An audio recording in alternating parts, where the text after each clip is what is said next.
Welcome to bird media. నేను మీ పవన్ కృష్ణమూర్తి.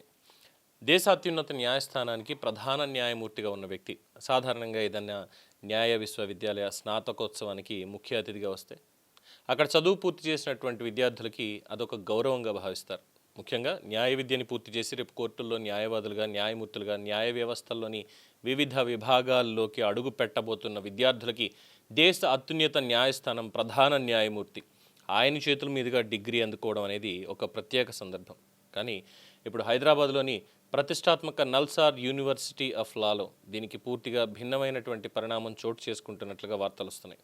నల్సార్లో 2026 బ్యాచ్కి చెందిన 450 మందికి పైగా విద్యార్థులు తమ కాన్వకేషన్కు చీఫ్ జస్టిస్ ఆఫ్ ఇండియా సూర్యకాంత్ని ఆ ముఖ్య అతిథిగా ఆహ్వానించే నిర్ణయాన్ని మరొకసారి యూనివర్సిటీ యంత్రాంగం పునరాలోచించుకోవాలి అని కోరుతూ 450 మంది సంతకాలు చేసినట్టుగా సమాచారం అందుతోంది. అంటే చీఫ్ జస్టిస్ ఆఫ్ ఇండియాని ముఖ్య అతిథిగా ఆహ్వానిస్తే ఆయన చేతుల మీదుగా తమ డిగ్రీలు అందుకోవడంపై కూడా విద్యార్థులు అభ్యంతరం వ్యక్తం చేస్తున్నారన్నమాట. దీనికి కారణంగా సిజేఐ సూర్యకాంత్ కొన్ని కేసుల్లో వ్యవహరించిన తీరు, ఆయన చేసిన కొన్ని వ్యాఖ్యలను ఇక్కడ విద్యార్థులు ప్రస్తావిస్తున్నట్టుగా తెలుస్తోంది. ఇక్కడే ఈ వ్యవహారం ఒక సాధారణ కాన్వకేషన్ వివాదం నుంచి ఒక పెద్ద చర్చగా మారుతోంది. ఎందుకంటే నల్సార్ అనేది అదేది సాధారణ డిగ్రీ కాలేజ్ కాదు, దేశంలోనే ప్రముఖ న్యాయ విద్యా సంస్థల్లో ఒకటి. ఇక్కడ చదువుతున్న విద్యార్థులు రేపు కోర్టుల్లో న్యాయవాదులుగా నిలబడబోతున్నారు. కొందరు న్యాయమూర్తులుగా మారొచ్చు, మరికొందరు న్యాయ వ్యవస్థలో కీలక స్థానాల్లోకి వెళ్ళొచ్చు. అంటే న్యాయ వ్యవస్థలోకి రాబోతున్నటువంటి తరానికి ప్రస్తుత న్యాయ వ్యవస్థకు మధ్య ఏర్పడుతున్న ఈ దూరాన్ని సాధారణంగానే తీసుకోవచ్చా అన్నటువంటి ప్రశ్న ఇప్పుడు ఇక్కడ తలెత్తుతోంది. ఇందులో ప్రధానంగా వివాదంలో వినిపిస్తున్న ఇంకొక అంశం సిజేఐ సూర్యకాంత్ గతంలో చేసినటువంటి కాక్రోచెస్ వ్యాఖ్యలు. న్యాయ వ్యవస్థలోకి కొందరు న్యాయవాదులు ఎలా ప్రవేశిస్తున్నారు అనేటువంటి సందర్భంలో ఆయన చేసినటువంటి ఆ వ్యాఖ్య అప్పట్లో తీవ్రమైనటువంటి చర్చకి దారితీసింది. న్యాయవాదుల మీద ఇలాంటి పదజాలం ఉపయోగించడం సరైందేనా? న్యాయ వృత్తులకు వస్తున్న వారిని ఇలాంటి భాషలో వ్యాఖ్యానించడం సమంజసమా అన్నటువంటి ప్రశ్నలు కూడా వచ్చాయి. ఇప్పుడు ఆ వ్యాఖ్యలని కూడా విద్యార్థులు అభ్యంతరాల నేపథ్యంతో కలిపి చూస్తున్నారు. అయితే ఇక్కడ ఒక ప్రశ్న, ఒకటి అసలు ప్రశ్న, సిజేఐ చేసిన వ్యాఖ్యలు మనకి నచ్చకపోతే ఆయన విమర్శించే హక్కు మనకి లేదా? ఖచ్చితంగా ఉంది, విమర్శించవచ్చు. న్యాయమూర్తులు కూడా ప్రజాస్వామ్య చర్చకి అతీతులు కారు. వారి తీర్పుల మీద విమర్శలు రావచ్చు, వారి వ్యాఖ్యల మీద అభ్యంతరాలు వ్యక్తం చేయొచ్చు. ఒక న్యాయ విశ్వవిద్యాలయ విద్యార్థి కూడా ఒక సిజేఐ అభిప్రాయాన్ని ప్రశ్నించవచ్చు. అది ప్రజాస్వామ్యంలో ఉన్నటువంటి డిసెంట్లో భాగమే. కానీ ఇక్కడ వ్యక్తి పదవి మధ్య ఉన్నటువంటి తేడాను కూడా గుర్తించాల్సినటువంటి అవసరం ఉంది. Chief justice of India Suryakant అనే వ్యక్తితో ఎవరికైనా అభిప్రాయ భేదం ఉండొచ్చు, ఆయన చేసిన వ్యాఖ్యలు నచ్చకపోవచ్చు, ఆయన వ్యవహరించిన తీరు పట్ల నిరసన కూడా ఉండొచ్చు. కానీ ఆయన ప్రస్తుతం నిర్వహిస్తున్నటువంటి పదవి మాత్రం భారత రాజ్యాంగ వ్యవస్థలో అత్యున్నతమైన న్యాయ పదవుల్లో ఒకటి. చీఫ్ జస్టిస్ ఆఫ్ ఇండియా అంటే కేవలం ఒక వ్యక్తి పేరు కాదు, అది సుప్రీంకోర్టు నాయకత్వాన్ని సూచించే రాజ్యాంగబద్ధమైనటువంటి పదవి. అందుకే ఇక్కడ ఒక సున్నితమైనటువంటి ప్రశ్న వస్తోంది. ఒక వ్యక్తి చేసిన వ్యాఖ్య మీద అభ్యంతరం చేయడం ఒక విషయం, అదే కారణంతో ఆయన నిర్వహిస్తున్న రాజ్యాంగబద్ధ పదవికి సంబంధించి అధికారిక కార్యక్రమాన్ని తిరస్కరించడం మరో విషయం. వ్యక్తిపై నిరసనని వ్యక్తం చేయడం, సంస్థాగత గౌరవాన్ని తిరస్కరించడం రెండు ఒకటేనా? ఈ రెండింటి మధ్య థిన్ లైన్ అనేది ఉంటుంది కదా, మరి ఆ గీత ఎక్కడ ఉండాలి? ముఖ్యంగా న్యాయ విద్యార్థుల విషయంలో ఈ ప్రశ్న మరింత ప్రాధాన్యత సంతరించుకుంటుంది. ఎందుకనంటే న్యాయ వ్యవస్థ అంటే కేవలం న్యాయమూర్తులు మాత్రమే కాదు, న్యాయవాదులు, కోర్టులు, రాజ్యాంగం, న్యాయ వ్యవస్థలు ఇవన్నీ కలిసినటువంటి సంపూర్ణ న్యాయ వ్యవస్థ. రేపు ఈ విద్యార్థులే కోర్టులో న్యాయం కోసం వాదించబోతున్నారు. కోర్టు ముందు నిలబడి న్యాయమూర్తుల నిర్ణయాలను గౌరవిస్తూ అదే సమయంలో తమ వాదనల్ని బలంగా వినిపించాల్సి ఉంటుంది. అంటే డిసెంట్ చేయడం కూడా నేర్చుకోవాలి, ఇన్స్టిట్యూషనల్ రెస్పెక్ట్ని కాపాడడం కూడా వీళ్ళు నేర్చుకోవాలి. అందుకే విద్యార్థుల అభ్యంతరాలను పూర్తిగా తప్పు అని కొట్టిపారడం కూడా సరైంది కాదు. వారికి అభిప్రాయ భేదం ఉంటే దాన్ని చెప్పే హక్కు కూడా ఉంది. అదే సమయంలో దేశ అత్యున్నత న్యాయస్థానం ప్రధాన న్యాయమూర్తి అనే ఒక పదవికి కనీస సంస్థాగత గౌరవం ఉండాలా లేదా అన్నటువంటి ప్రశ్న కూడా తప్పకుండా చర్చకి రావాలి.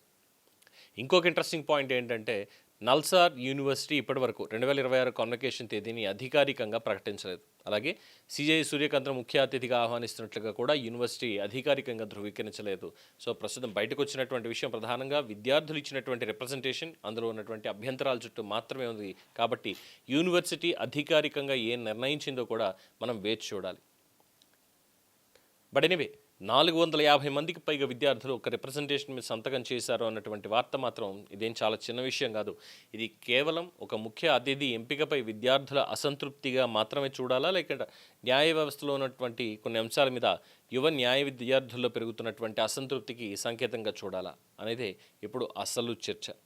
ఇక్కడ ఇంకో ప్రశ్న కూడా మనం వేసుకోవాలి. న్యాయ వ్యవస్థలో అత్యున్నత స్థానంలో ఉన్న వ్యక్తి చేసిన వ్యాఖ్యలు ఒక వర్గానికి బాధ కలిగిస్తే ఆ బాధని వ్యక్తం చేయడం వాళ్ళ హక్కు. కానీ న్యాయ వ్యవస్థ మీదే విమర్శలు చేస్తూనే న్యాయ వ్యవస్థను నిలబెట్టే సంస్థల పట్ల గౌరవాన్ని కూడా కాపాడడం అవసరం కదా. ప్రజాస్వామ్యంలో విమర్శకి ఎంతైతే విలువ ఉందో సంస్థలపై కూడా నమ్మకానికి అంతే విలువ ఉంటుంది. రేపు ఇదే విద్యార్థులు కోర్టులోకి వెళ్ళబోతున్నారు.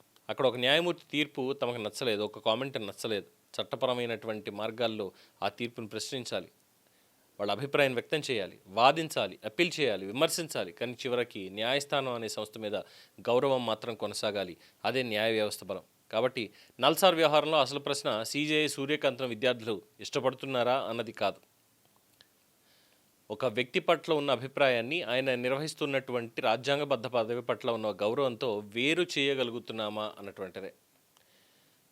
చీఫ్ జస్టిస్ వ్యాఖ్యల మీద అభ్యంతరం ఉంటే ప్రశ్నించాలి, అవసరమైతే నిరసన చేయాలి. కానీ అదే సమయంలో దేశ అత్యున్నత న్యాయస్థానం ప్రధాన న్యాయమూర్తి అనే పదవికి ఉన్న సంస్థాగత గౌరవాన్ని కూడా కాపాడాలి.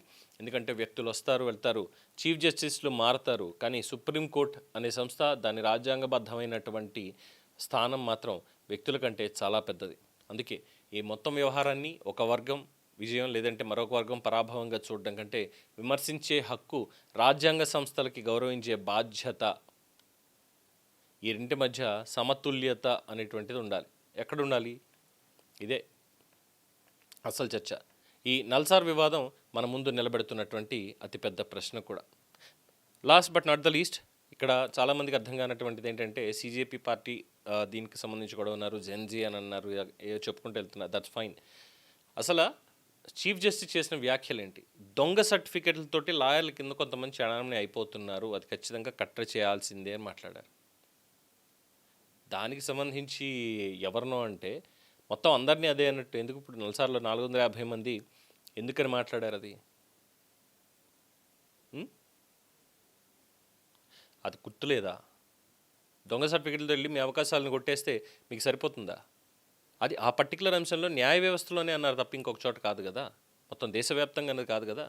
మరి ఈ 450 మంది ఏమైనా అలాంటి వెళ్ళిన వాళ్ళ? అలాంటి వాళ్ళు అయితే అసలు నల్సార్లో వాళ్ళకి సీటు దొరకదు. కానీ అక్కడికి వెళ్ళారు అంటే కష్టపడి వెళ్ళి ఉంటారు. కానీ ఇలాంటి తప్పుడు విమర్శలు చేయడం మాత్రం సమంజసం కాదు. దీని మీద మీ అభిప్రాయం తెలియచేయండి. చూస్తూనే ఉండండి ఇది బర్డ్ మీడియా. ఈ వీడియో మీకు నచ్చినట్లయితే లైక్ చేయండి, షేర్ చేయండి, సబ్స్క్రైబ్ చేయండి.